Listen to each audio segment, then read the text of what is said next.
یہ طویل حدیث سے اقتباس جو ہے وہ ایکسٹریکٹ ایک چھوٹا سا نکال کے انہوں نے دیا ہے مسلم میں سے. میں نے شاید وہ جو 7 لوگوں کی جو حدیث بیان کی تھی کہ 7 ایسے شخص ہوں گے جن کو اللہ تعالیٰ جو ہے وہ عرش کا سایہ نصیب کرے گا قیامت والے دن. ان میں سے شاید یہ ایک وہ بھی ہے جو تنگ دست کو مہلت دے یا اسے معاف کر دے. اچھا اب اس کے علاوہ ایک اور حدیث سنیے گا ذرا. عبداللہ بن کعب رضی اللہ تعالیٰ عنہ کہتے ہیں کہ میرے باپ یعنی کعب بن مالک نے عبداللہ بن ابھی حضرت سے مسجد نبوی میں اپنے قرض کا تقاضا کیا. یعنی 2 شخص ہیں, ایک نے دوسرے سے قرض کا تقاضا کیا کہ بھئی قرض واپس کر دو. دونوں چلانے لگے. آپ صلی اللہ علیہ وسلم اپنے حجرے میں تھے, ان دونوں کی آوازیں سنی تو آپ صلی اللہ علیہ وسلم حجرے کا پردہ اٹھا کر برآمد ہوئے اور کعب کو پکارا. کعب رضی اللہ تعالیٰ نے کہا کہ حاضر یا رسول اللہ. آپ صلی اللہ علیہ وسلم نے اشارے سے فرمایا کہ آدھا قرض چھوڑ دو. کعب کہنے لگے یا رسول اللہ میں نے چھوڑ دیا. پھر آپ نے ابو حضرت سے فرمایا اٹھ اور اس کا قرض ادا کر. یعنی یہ ایک کہہ لیں کہ تھوڑی سی یہ ترغیب دلائی جا رہی ہے, انڈیوسمنٹ دلائی جا رہی ہے کہ قرض کو جو ہے وہ چھوڑ دینا بھی یہ سنت رسول ہے, اور یہ بخاری کی حدیث ہے. تو یہ کچھ احادیث بیان جو ہے وہ کرنا باقی رہ گئی تھی جو میں نے بیان کر دی کہ مقروض کو مہلت دینے کے متعلق احادیث تھی. اس کے علاوہ جو ہے وہ یہ آیت بھی پڑھ لینا نادش, پھر آگے چلتے ہیں انشاءاللہ.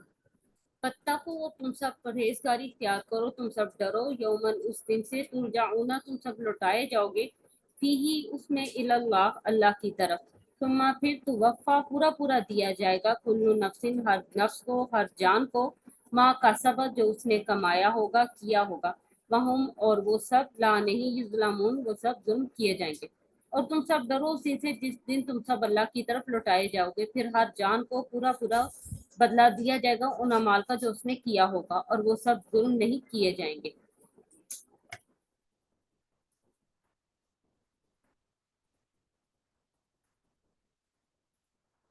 اچھا یہ آیت الدین جو ہے وہ سٹارٹ ہو رہی ہے, اس کو بھی ہم تھوڑا سا ڈیلے دیتے ہیں تھوڑا سا. اچھا دیکھیں یہ ہم نے سود کے متعلق, سود کی حرمت کے متعلق جو قرآنی آیات تھی اس کا مطالعہ کیا. اس سے پہلے جو ہے نا وہ ساری انفاق فی سبیل اللہ کی آیات تھی, یعنی اللہ کی راہ میں خرچ کرنے کی آیات تھی. تو معلوم یہ ہوتا تھا کہ شاید جو ہے وہ اسلامک اکانومی, اسلامی معیشت جو ہے وہ ساری کی ساری جو ہے وہ صدقات پر جو ہے وہ ڈپینڈ کر رہی ہے, لیکن ایسا نہیں ہے. بلکہ اللہ تعالیٰ نے یہاں بے کا ذکر بھی کیا, بے ٹرانزیکشن یعنی تجارتی معاملے کا بھی ذکر کیا. تو اس کا مطلب یہ ہے کہ اسلامی اکانومی جو ہے, اسلامی معیشت کا سارا دار و مدار جو ہے وہ صدقات پر نہیں ہے بلکہ تجارت پر بھی جو ہے وہ زور دیا گیا. اور تجارت کے معاملات میں اللہ تبارک و تعالیٰ نے سود کو حرام قرار دیا. اللہ تعالیٰ نے سود کو حرام قرار دیا ہے اور ٹرانزیکشن کو, تجارتی معاملے کو اللہ تبارک و تعالیٰ نے حلال قرار دیا ہے. ہم نے ان آیات میں پڑھا.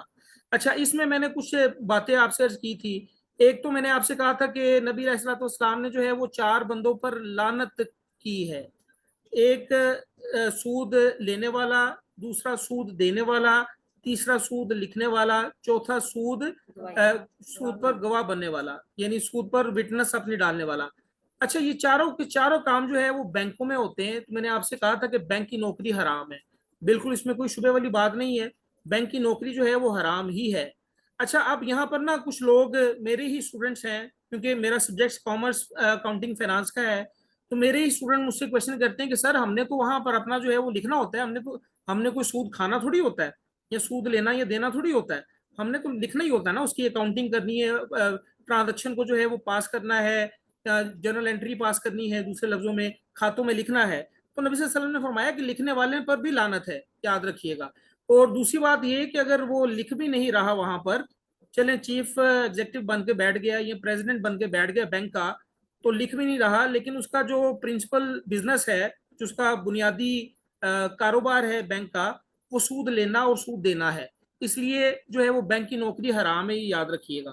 اچھا اب کچھ اسٹوڈنٹ جو ہیں وہ کوشچن کرتے ہیں کہ سر ان اداروں کے معاملے میں کا بتائیں کہ جن میں جو ہے وہ مینوفیکچرنگ ہو رہی ہے یا ٹریڈنگ کر رہے ہیں, وہ یعنی چیزیں بنا رہے ہیں یا تجارت کر رہے ہیں لیکن بینک سے قرضہ لے کے یہ سارا کام کر رہے ہیں. تو اس میں جو ہے وہ یاد رکھیے گا کہ کچھ علماء کرام نے چھوٹ دی ہے، کیونکہ ان کا دیکھیں ان کا معاملہ جو ہے وہ مالک کا معاملہ بینک کے ساتھ ہے. جو ملازم وہاں کام کر رہا ہے نا وہ یا تو مینوفیکچرنگ میں انوالو ہے یا جو ہے وہ ٹریڈنگ میں انوالو ہے. ہاں البتہ وہ جو اکاؤنٹس میں بیٹھے کام کر رہے ہیں نا وہ تھوڑا سا سود کے ساتھ پھر وہ ٹچ رہیں گے. تو کوشش کریں کہ اکاؤنٹس میں اس طرح کے اگر کوئی کام آئے تو ریفیوز کر دیں. رازق اللہ تعالیٰ کی ذات ہے تو رزق اللہ تعالیٰ دینے والا ہے. تو ان اداروں میں کام کیا جا سکتا ہے کیونکہ ان کی پرنسپل ایکٹیویٹی پرنسپل بزنس جو ہے وہ سود لینا سود دینا نہیں ہے. ٹھیک ہے، ان میں مینوفیکچرنگ ہو رہی ہے، ان میں ٹریڈنگ ہو رہی ہے.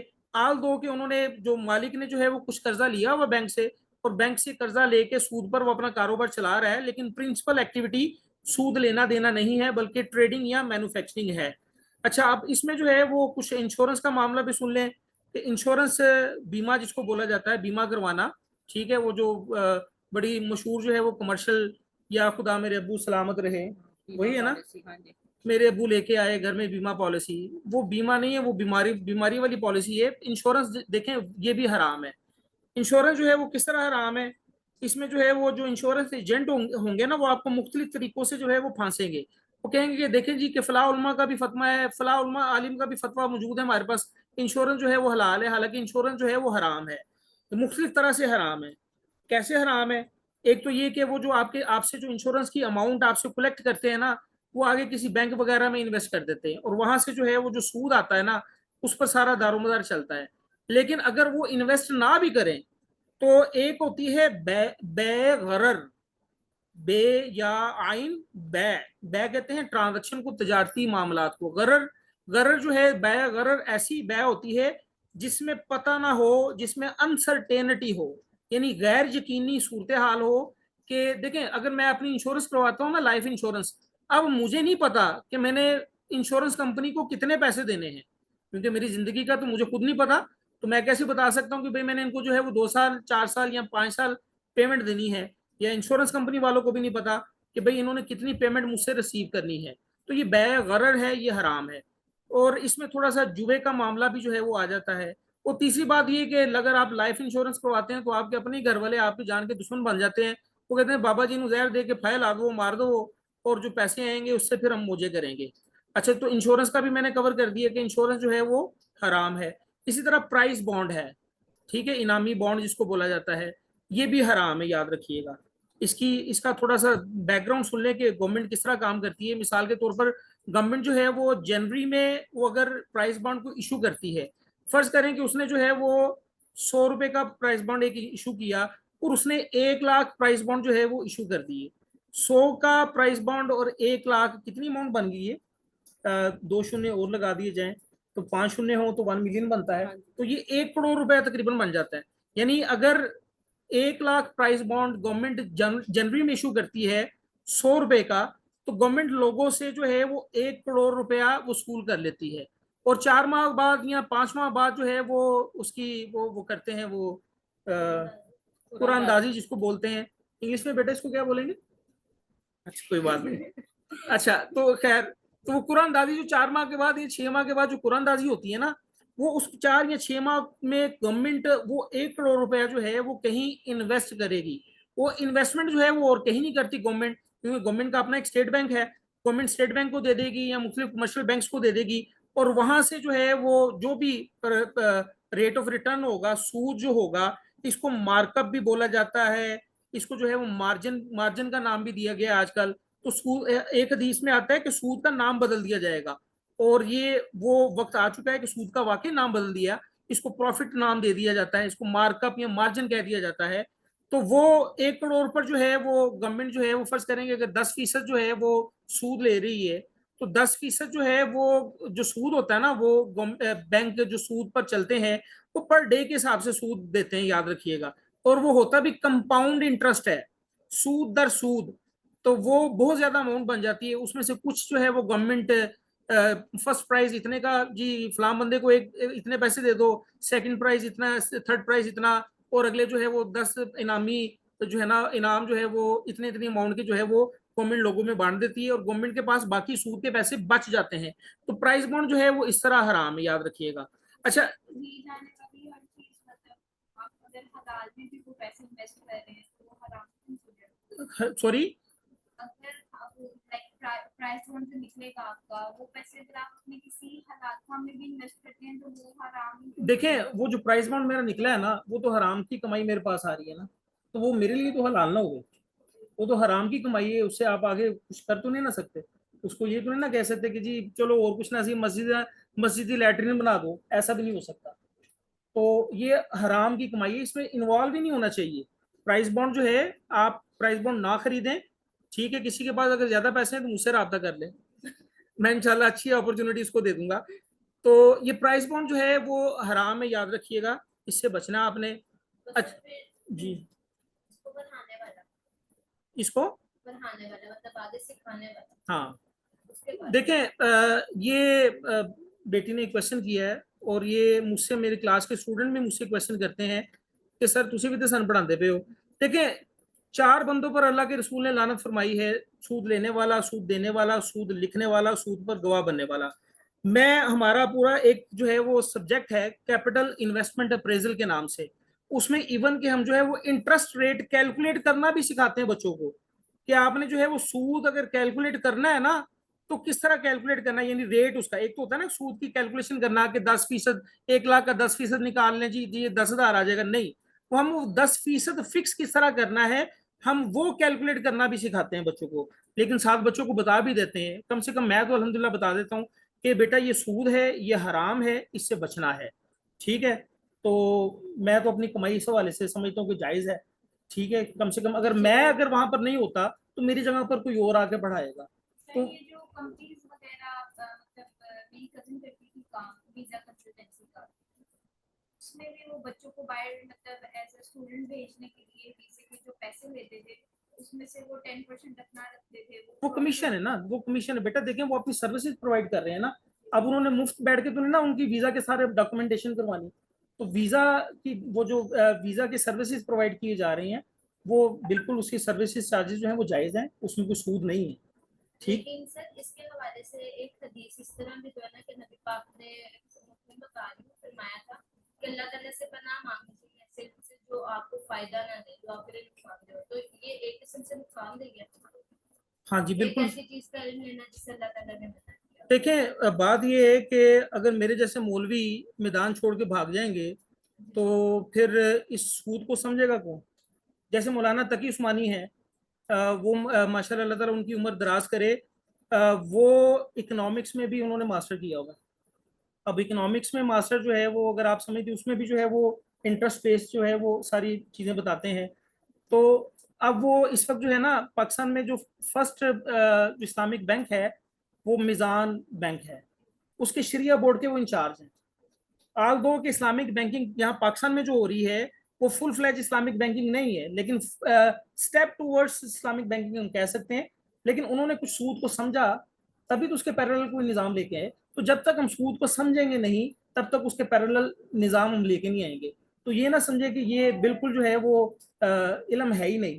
تو انٹرسٹ کو سمجھیں, انٹرسٹ کو سمجھائیں بھی لوگوں کو, لیکن ساتھ یہ بھی بتا دیں کہ یہ سود ہے, یہ اللہ تعالیٰ نے اس کو حرام قرار دیا ہے, اس سے بچنا ہے, ٹھیک ہے. ہاں جیسے جو ہے وہ اللہ تبارک و تعالیٰ نے حضرت سلیمان علیہ السلام کے دور کے بعد 2 فرشتے آسمان سے زمین پر اتارے تھے لوگوں کو جادو سکھانے کے لیے, کیونکہ لوگ جو ہے وہ فرق نہیں کر پا رہے تھے معجزے اور جادو میں. تو اللہ تعالیٰ نے جو ہے وہ جادو سکھانے کے لیے 2 فرشتے زمین پر اتار دیے, اور وہ فرشتے یہ کہا کرتے تھے کہ ہم تمہیں یہ سکھا رہے ہیں, فتنہ ہے یہ آزمائش ہے, اللہ تعالیٰ نے اس کو حرام قرار دیا ہے. وہ یہ بھی کہا کرتے تھے, ٹھیک ہے. فَيَتَعَلَّمُونَ مَا لَا يَنْفَعُهُمْ وَلَا يَضُرُّهُمْ, لوگوں کو وہ سکھایا کرتے تھے جو ان کو فائدہ نہیں دیتا تھا بلکہ نقصان پہنچایا کرتا تھا, جادو سکھاتے تھے. لیکن ساتھ میں یہ بھی کہہ دیتے تھے کہ ہم جو ہے وہ اللہ تعالیٰ کی طرف سے آزمائش ہے, فتنہ ہے, ٹھیک ہے, تو اس سے بچو. تو اگر میری طرح کا کوئی بندہ کلاس روم میں جا کے اسٹوڈنٹس کو یہ نہیں بتائے گا, اور میں کہتا ہوں کہ جی میں اس پروفیشن سے جو ہے بالکل کٹ آف ہو جاتا ہوں, میں نے کامرس میں جو کچھ کیا ہے وہ سب ضائع, میں جو ہے وہ کوئی دکانداری شروع کر دیتا ہوں, میں بچوں کو جا کے نہیں بتاؤں گا, میں نہیں جاؤں گا تو میری جگہ پر کوئی اور جا کے بتائے گا, اور وہ پورا چیپٹر بتائے گا اور کہے گا کہ یہ کیلکولیشن ہے, اور شاباش بچوں آپ نے آگے بینک میں جانا ہے, آپ نے جو ہے وہ سود کو پروان جو ہے وہ چڑھانا ہے, تو وہ تو غلط ہو جائے گا نا. تو میں میدان تو نہیں چھوڑوں گا. تو اسی طرح جو ہے وہ میں یہ کہتا ہوں کہ میں اپنے اسٹوڈنٹس کو بھی یہ کروں, ہاں سسٹم میں رہ کے سسٹم کو بدلنے کی کوشش کریں. تو اچھا اب اس کے علاوہ جو ہے وہ یہ بھی ہو گیا. اچھا اب ایک چیز تھوڑی سی رہ گئی, وہ یہ ہے کہ قرض میں جو قرض کی جو چیزیں ہیں, قسطوں پر جو اشیاء لیتے ہیں ہم, انسٹالمنٹ پر جو چیزیں ہم لیتے ہیں, کیا وہ جائز ہے یا حرام ہے؟ اچھا اس میں دو اسکول آف تھاٹس ہیں. جتنے بھی ہمارے سیکٹس ہیں نا اسلامک, جتنے بھی فرقے ہیں اسلام کے, وہ چاہے وہ بریلوی ہوں, دیوبندی ہوں, حنفی ہوں, مالکی ہو, شافی ہوں, اہل حدیث ہو, مقلد ہو, غیر مقلد ہو, ایون اہل تشیع ہوں, سب کو اکٹھا کر دیا جائے نا, تمام کے تمام علماء دو حصوں میں بٹے ہوئے ہیں. ایک جو ہے نا اسکول آف تھاٹ یہ کہتا ہے کہ یہ جو ہے نا قسطوں پر چیزیں خریدنا اور بیچنا یہ حرام ہے. دوسرا اسکول آف تھاٹ کہتا ہے کہ قسطوں پر چیزیں بیچنا یہ جائز ہے. ٹھیک ہے, دونوں کے پاس اپنی اپنی دلیلیں ہیں اور اسٹرانگ دلیلیں ہیں. تو اس میں زیادہ ڈیٹیل میں نہیں جاؤں گا, آلتو کو تھوڑی سی ڈیٹیل کا مجھے پتا ہے. تو بہرحال آپ قسطوں پر چیزیں اگر کوئی نیسیسٹی ہے لائف کی, تو وہ اگر جس کے بغیر گزارا نہیں ہے تو وہ لے لیں آپ. لیکن اگر کوئی لگژری ہے لائف کی, کوئی تعیشات زندگی میں بات آتی ہے, تو اسے اوائڈ کریں آپ. خیر اچھا ایک اور لاسٹ آخری بات, ایک ہے جی پی فنڈ جو گریجویٹی پروویڈنٹ فنڈ کہلاتا ہے. اس پر جو ہے نا وہ سود ملتا ہے. یعنی جو سرکاری ملازم ہوتے ہیں, یہ ایون کے جو آج کل مختلف کمپنیز میں کام کرتے ہیں, پرائیویٹ کمپنیز ہیں, پبلک لمیٹڈ کمپنیز کہلاتی ہیں, وہ بھی اپنے جو ہے وہ امپلائیز کے کچھ پیسے تنخواہ میں سے کاٹ کے جو ہے وہ ریزرو رکھ لیتے ہیں اور وہ بینک میں جمع کروا دیتے ہیں. پھر اس پر سود ملتا ہے. پھر at the time of retirement جو ہے وہ ملازم کو اس کے اپنے پیسے پلس اس کے سود کے پیسے واپس کر دیے جاتے ہیں. تو یہ جی پی فنڈ کے متعلق بھی جو ہے وہ کچھ علماء کہتے ہیں کہ یہ ٹھیک ہے, یہ استراری کیفیت ہے, یہ آپ کا جو ہے وہ حق المحنت ہے. آپ نے گورنمنٹ کے ساتھ, جیسے میں ایک جو ہے وہ پبلک سرونٹ ہوں, سرکاری ملازم ہوں, میں نے گورنمنٹ کے ساتھ جو ہے وہ معاہدہ میرا ہے, گورنمنٹ جو ہے وہ میرے پیسے کاٹ رہی ہے, میں نہیں چاہ رہا کہ میرے پیسے کاٹے جائیں, میں نہیں چاہ رہا کہ مجھے سود ملے. تو اس میں آپ کو بتا دوں, یہ اسکول آف تھاٹ جو یہ کہتا ہے نا کہ بھئی میں نہیں چاہ رہا کہ میرے جی پی فنڈ پر جو ہے وہ سود مجھے ملے, تو ٹھیک ہے, اچھی بات ہے, نہیں چاہ رہا تو لکھ کے دے دیں. اس میں ایک شک موجود ہے جی پی فنڈ پروویڈنٹ فنڈ میں کہ بھئی میں اپنے پروویڈنٹ فنڈ پر سود نہیں لوں گا. تو وہ جب سیلری ملتی ہے نا, تو سیلری سلپ کے اوپر لکھا ہوتا ہے انٹرسٹ اپلائیڈ, یس اور نو. تو جس پر یس ہوتا ہے اس کو سود مل رہا ہوتا ہے, وہ نو کروا لے, ٹھیک ہے, تو اس کو سود نہیں ملے گا. تو خیر ہاں نہیں, وہ پروویڈنٹ فنڈ نہیں تھا, وہ that is something else. تو لائبہ کو جو ہے نا وہ پیسے ملے تھے کتنے, 50,000 ملا تھا اس کو, اور سیکنڈ ایئر میں اس کو 20,000 ملا تھا. فرسٹ ایئر میں 28,000 اس طرح کر کے نا, وہ چونکہ اس کے مارکس کی بنیاد پر وہ بھی ہمارے پیسے کاٹے جاتے ہیں, اور اس میں سے بینیولنٹ فنڈ یہ کہلاتا ہے. تو وہ پھر بچے جب بڑے ہو جائیں تو ان کی پڑھائی کے اخراجات جو ہے وہ گورنمنٹ جو ہے وہ اس طرح پے کرتی ہے, اگر بچے پڑھتے رہیں تو. اچھا خیر, یہ ساری باتیں تھیں جو میں کہنا چاہ رہا تھا. آپ کی طرف سے اگر کوئی کوشچن ہے تو آپ پوچھ سکتے ہیں. جی بیٹا, کوئی کوشچن, کوئی بات پوچھنی ہے آپ لوگوں نے؟ اچھا خیر, چلیں آج ہم جو ہے وہ اگلی آیت اپنی وہ بھی سٹارٹ کر لیتے ہیں. تھوڑا سا اس کو پڑھ لیتے ہیں کیونکہ یہ قرآن کی سب سے لمبی آیت ہے. آیت الدین اس کو بولا جاتا ہے. جیسے کہ میرا کرسر آپ کو نظر آ رہا ہوگا کہ جس کے گرد میں گھما رہا ہوں یہ لفظ ادھار, ٹھیک ہے, جس کو لین دین نہیں بولا جاتا, ٹھیک ہے, تو یہ ادھار آیت الدین کہلاتی ہے. تو اس کو بھی تھوڑا سا اس کا مطالعہ ہم کر لیتے ہیں. جی نازش. یا ایھا الذین آمنوا, اے لوگو جو ایمان لائے ہو, اذا جب تداینتم تم لین دین کرو, بدین ساتھ ادھار کے, قرض کے, الی اجل مسمى ایک مقرر وقت تک, فاکتبوہ پس لکھ لو اسے, ولیکتب اور چاہیے کہ لکھ لے, بینکم آپس میں. اے لوگو جو تم سب ایمان لائے ہو, جب تم آپس میں لین دین کرو ادھار کا ایک مقرر مدت تک, معینہ مدت تک, تو تم سب اس کو لکھ لیا کرو. فاکتبوہ خط و کتابت سے ہے. ولیکتب اور چاہیے کہ لکھے وہ آپ تمہارے درمیان, بینکم آپس میں. کاتب لکھنے والا, بالعدلی عدل کے ساتھ, انصاف کے ساتھ. یعنی لکھنے والا جو ہے یہ معاہدہ جب لکھے تو عدل کے ساتھ لکھے. بلا اور نہ یأبا انکار کرے, یہ ابا وستکبرا ہم نے وہ حضرت آدم کے قصے میں پڑھا تھا، انکار کیا اور تکبر کیا. شیطان نے جب انکار کیا تھا نا اس کے لیے اللہ تعالیٰ نے لفظ استعمال کیا تھا ابا واستکبرا، اس نے انکار کیا اور تکبر کیا. ابا کا مطلب ہوتا ہے انکار کرنا. بلا یکبا اور نہ وہ انکار کرے، کاتب لکھنے والا، این یکتبا یہ کہ وہ لکھے، کما جیسا کہ علامہ سکھایا اسے اللہ تعالیٰ نے، فل یکتب پس چاہیے کہ وہ لکھے. اور نہ انکار کرے لکھنے والا یہ کہ وہ اس طرح لکھے جیسے اللہ تعالیٰ نے اسے سکھایا ہے، پس چاہیے کہ وہ لکھے. یعنی اللہ تعالیٰ نے اس کو لکھنا پڑھنا سکھایا نا تو اس کو چاہیے کہ وہ لکھے. پھر اس کی تشریح ہم کریں گے انشاءاللہ کل. تو ابھی آج میرے خیال ہے آیت مکمل کر لیں. ہاں جی، پھر تھوڑی تھوڑی کرتے جانا. جی جی آج آیت مکمل کر لیتے ہیں، پھر تھوڑی تھوڑی کر کے نا اس کی تشریح بھی کر لیں گے. تو آگے چلتے ہیں. یعنی صرف ترجمہ دے. ترجمہ آج. بل یملی للذی، اور چاہیے کہ لکھوائے وہ جو، یملی لفظ ہے املا سے. املا کا اردو کی املا جیسے ہوتی ہے، انگلش میں جو ہوتے ہیں ڈکٹیشن ہوتی ہے. بل یملی للذی، اور چاہیے کہ لکھوائے وہ جو، علیہ اس پر، الحق حق ہے یعنی قرض ہے. بل یتق اللہ، اور چاہیے کہ ڈرے اللہ تعالیٰ سے، ربہ رب ہے اس کا، ولا اور نہ یبخس کمی کرے، منہ اس سے شیئن کچھ بھی. اور چاہیے کہ وہ لکھوائے جس پر حق ہے یعنی جس پر قرض ہے وہ لکھوا لے، اور اسے چاہیے کہ وہ اللہ سے ڈرے، وہ اس کا رب ہے، اور نہ ہی اس سے کچھ بھی کمی کرے یعنی لکھنے میں کوئی کسی قسم کی کمی بیشی نہ کرے. فائن، پھر اگر کانا ہو، الذی وہ جو، علیہ الحق اس پر حق ہے، سفیہن بے وقوف نادان، او یا ضعیفن ضعف سے ہے کمزور، اولا یا نہیں، یستطیع وہ استطاعت رکھتا، قوت رکھتا، طاقت رکھتا، ان یملا یہ کہ وہ لکھوائے ہوا وہ. پھر اگر وہ جس پر حق ہے یعنی جس شخص پر قرض ہے وہ نادان ہو یا کمزور ہو یا وہ لکھوانے کی طاقت نہیں رکھتا تو لکھوائے وہ شخص. فلیملل، پس چاہیے کہ وہ لکھوا دے، ولیشہ ولی اس کا، بالعدل عدل کے ساتھ. یعنی اگر وہ شخص نادان ہے یا کمزور ہے وہ نہیں لکھوا سکتا تو اس کا ولی جو ہے وہ عدل کے ساتھ وہ لکھوا دے. یعنی نادان اور کمزور سے مراد یہ کہ اس کو ابھی عقل نہیں ہے، عقل و شعور نہیں ہے. نادان سے مراد یہ کہ عقل و شعور نہیں کہ کیا لکھوانا ہے. وہ اٹارنی، جس کو پاور آف اٹارنی کہا جاتا ہے، وہ اٹارنی کسی کو دے دے کہ وہ لکھوائے اس کو. بس تشہدو، اور چاہیے کہ تم گواہ بنا لو، شہیدینی دو گواہ، من رجالکم اپنے مردوں میں سے، اور تم سب گواہ بنا لو اپنے مردوں میں سے دو کو.